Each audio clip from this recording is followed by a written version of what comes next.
This time we're going to make Reaper better, learning about MIDI items, automation modes, MIDI monitoring, sends, and the use of envelopes. Remember, this is the 4th edition. I'll link in the description the previous 3. And straight from Mexico City, my name is Juanchis, and let's get better at Reaper. For example, there are a couple of things that you can use when you're editing. Let's listen to this section for a moment.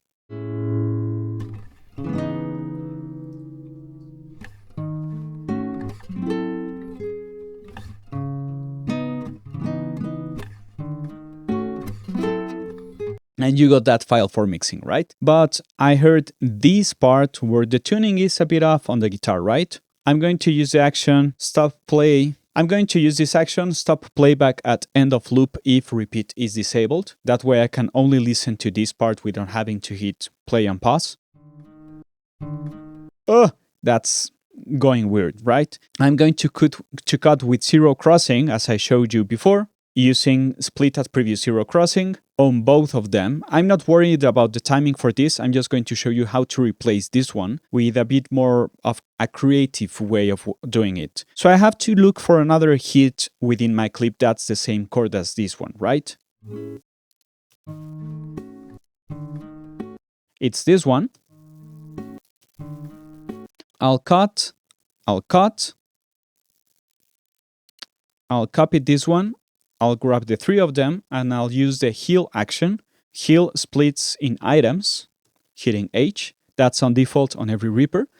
And now I'm going to use track free item positioning. And now you see this is not occupying the whole track space.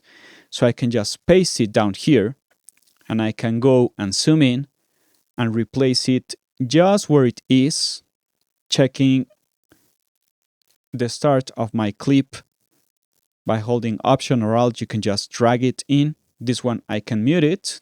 And the end of it, I just have to crossfade it as best as possible. So for this crossfade to work, since I'm doing it in 2 parts of within the same track, what I will do is I'll go a little bit beyond to get the very last part of the note. I'll make a crossfade and I'll make a crossfade. These actions are fade items into cursor and fade items out of cursor, right? I just zoom outside, I mute this one, I try to be careful with my fade as well here, and I'll listen again.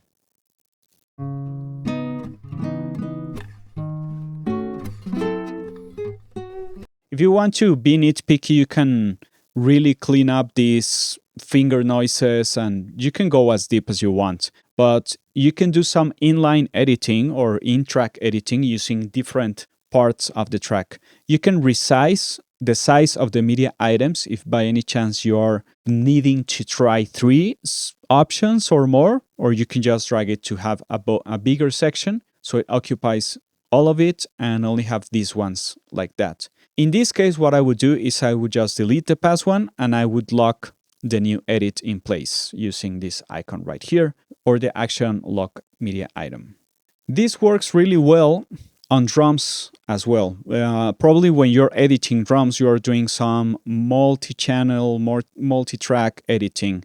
So most of the times I will have everything grouped by hitting G on my keyboard. So whenever I drag one single track, everything will be dragged together. But there's a thing that I've seen a lot as an overall suggestion. I don't think it's right, to be honest. So people are talking about checking phase in using buses or auxiliary tracks when you're summing. Again, I can make a deeper video on what you actually are referring to when you're talking about phase and what's polarity and whatnot, and why only looking at waveforms might help and when it might not help. The overall use on the internet about phase is talking about this, the starting point of the waveforms. And yes, those are out of phase because this one is starting later than this one, right? So what most people would say in any internet tip is just drag one and make them match all together, right?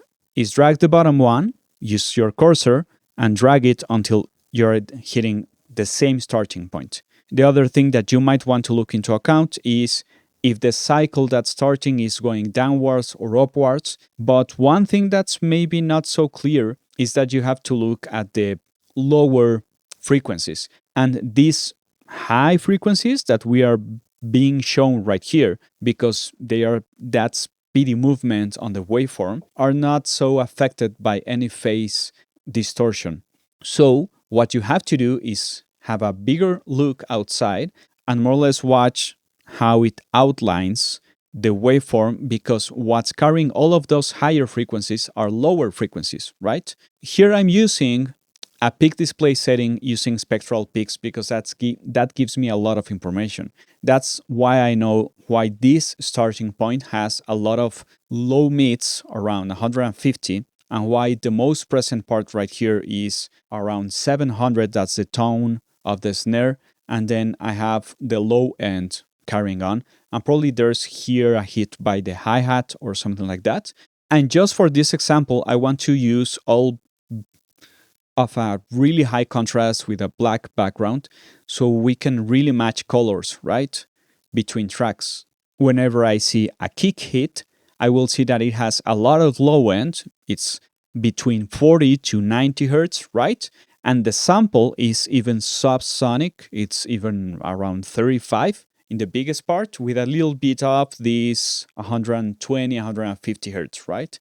I can clean this up and yeah. But I want to look at how is it relating time-wise, because I'm looking at phase. I'm using an action called, that's on the RIA pack by Locasena, called create folder to contain selected tracks, right? So I'm using this to create an auxiliary for my snare, right? And then you can see this really small drawing on top, but it's grayed out, so it's kind of hard to see. What you can do is double click that track, and I'm using insert new MIDI item. And what this will do is create a MIDI item within the selected time. What you can do is select the whole length of your track, select the auxiliary track, and then I'm using this action, insert new MIDI item, and then I'm using this action that's called insert new MIDI item. I'll hit it, and now I have a better contrast for what's going on here, right? I'm only using this to get a better reference of what's actually going on. So I will drag this one a little bit more, and I will look at the upper part when I'm looking at the sum. You could also downmix this media item so you can actually see how these two are blending together, but you are not actually getting the sum of this, right? For you to actually look at the result, what you would have to do is to record the result and then make a decision, and then look at it on its own, and then you will have to decide if it actually lost some low end or if it didn't. So I'll just do that again, that print here using the kick drum. So I'll group these two, again creating the folder, auxiliary kick. I'll use my custom action to set record from the track.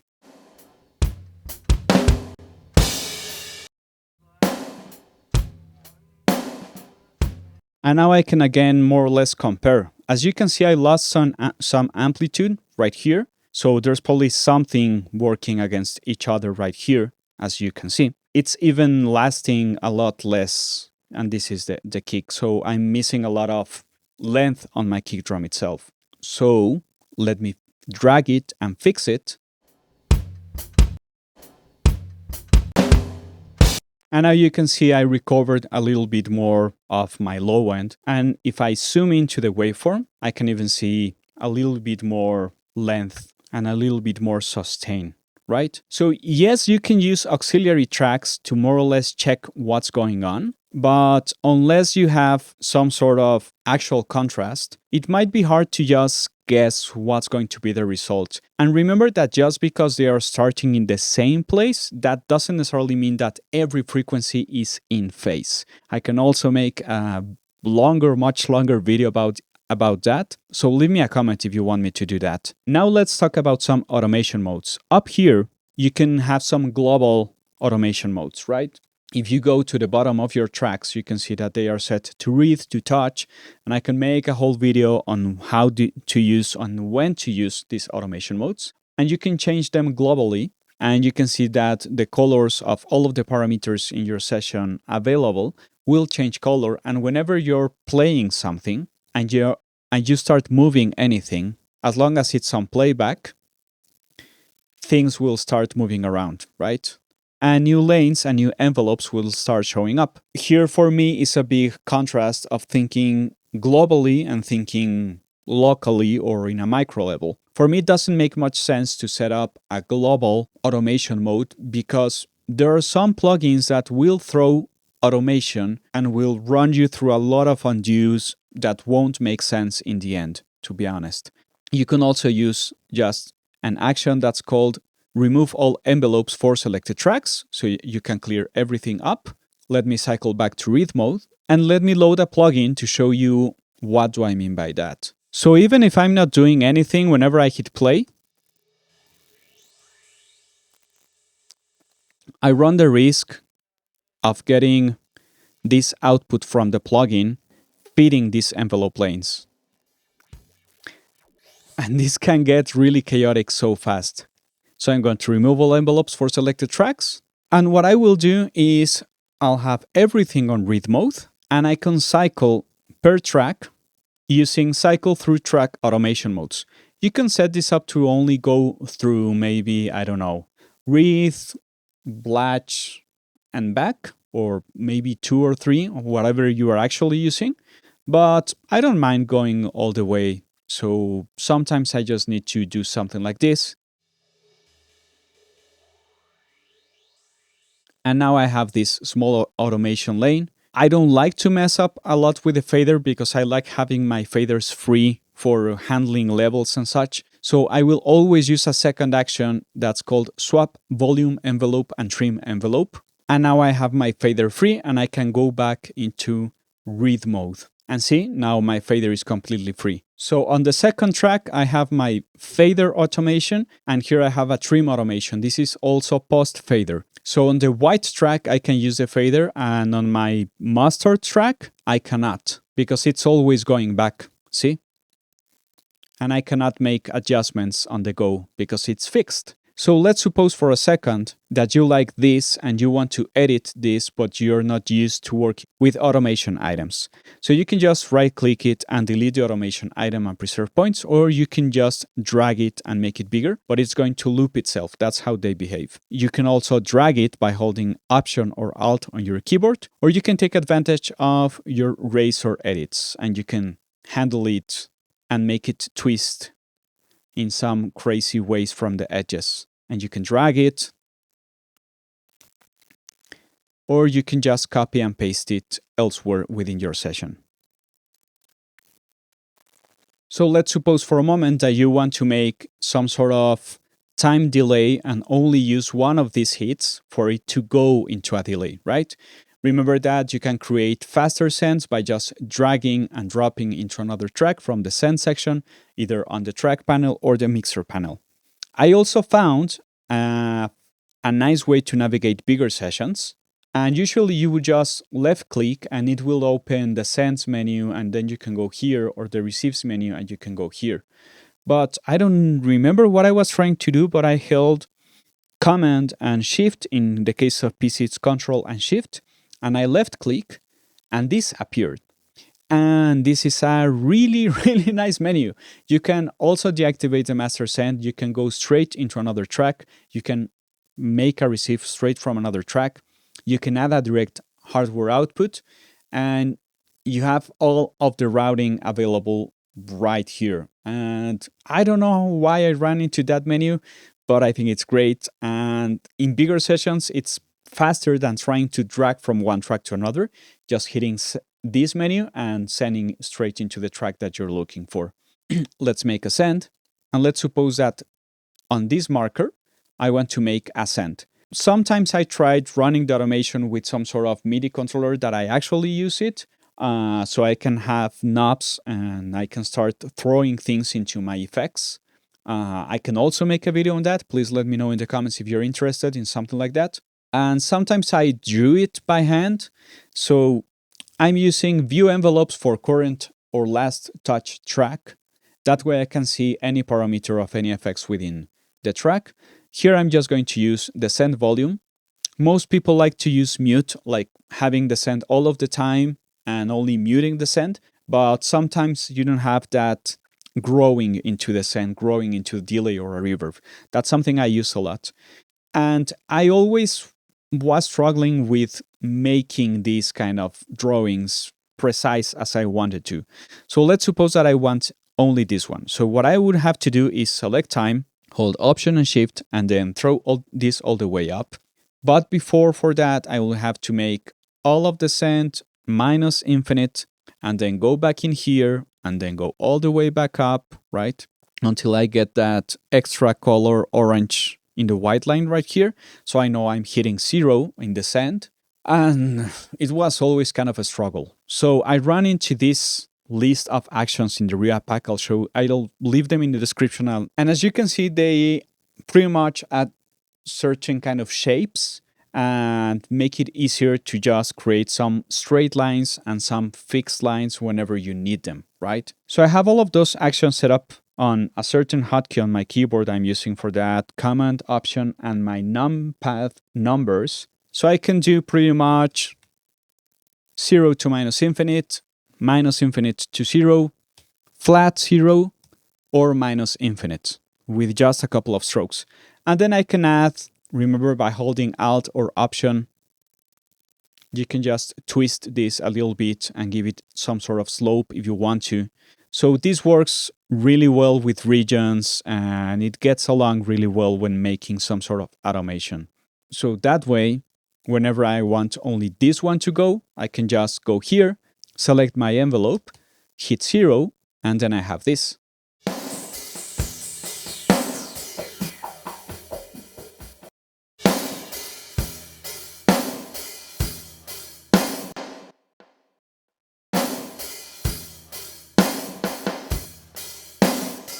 And that's a little bit faster. And remember, with Razor Edits, you can just copy paste this to wherever you want it to, and you only had to do it once. You can also keep on selecting and just doing this, and go like this, and go like this, and I think it's a faster workflow whenever you're trying to do some sort of automation. So for all of this to make more sense, my default project always starts on read mode. All of these actions are actually binded, so I always know how to go and where to go on my keyboard to do something. So remember that I told you that you can use some sort of MIDI controller to just handle these kind of things. I like to use MIDI controllers. I don't want to use the mouse all of the time. But sometimes MIDI was kind of buggy, so I armed my track and I checked that my MIDI was in. And then I went to my MIDI controller and I moved it. And then it was like, yeah, it's receiving something, but what is it receiving? And that's really important. I can also make a deeper video on how to deal with MIDI and how to really understand what's going on. That will probably be a bigger series because there are a lot of things to understand in my way of thinking. So I was looking for a way to monitor what was Reaper receiving inside of the track. Remember that if you plugged in, most of the times I have found this, that if you plug in your MIDI controller after starting up Reaper, it will probably be not recognized. So you just have to reset all MIDI devices, and that usually makes them work. If not, go into Preferences, MIDI devices, and check that the input is actually going in. If you're trying to handle plugins or some other type of information like track control, like Sense, you have to have control on and so forth. But probably the best way to do this is using Ria Control MIDI. You just drag it inside of the track that you are armed, and you're hoping for it to get some MIDI information from the outside.